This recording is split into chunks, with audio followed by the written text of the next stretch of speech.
Alors qu'elle se prépare à une rentrée remplie de nouveaux défis sur le groupe M6, Anne-Sophie Lapix a pris le temps d'avoir une tendre pensée pour un homme qui a drastiquement changé sa vie il y a de ça 20 ans déjà. L'ancienne présentatrice du JT sur France 2 n'oublie pas de penser à l'essentiel malgré les changements professionnels qu'elle traverse. Non, Anne-Sophie Lapix n'est pas qu'une journaliste et présentatrice télé. Il faut avouer qu'il est bien difficile ces derniers temps de penser à autre chose qu'à la carrière de la femme d'Arthur Sadoun. Son éviction de la présentation du JT de 20h sur France 2 n'a pas manqué de surprendre. Jeudi 26 juin 2025, celle qui sera remplacée par Léa Salamé a présenté son tout dernier journal. C'est non sans émotion qu'elle a fait ses adieux à ce rendez-vous qu'elle avait avec les téléspectateurs depuis 8 longues années.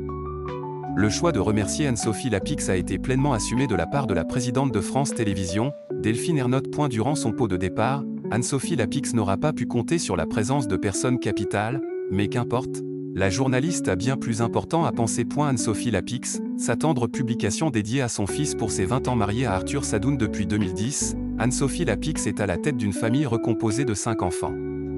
En effet, avant de tomber sous le charme du célèbre homme d'affaires et directeur général de Publicis Group, Anne-Sophie Lapix était déjà l'heureuse mère de 2 garçons nés en 2003 et 2005 d'une précédente relation. Ce 26 juillet 2025, elle a posté une touchante story Instagram.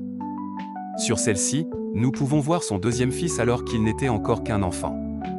En légende de la photo de cette jolie tête blonde, la journaliste a écrit Eddie Day.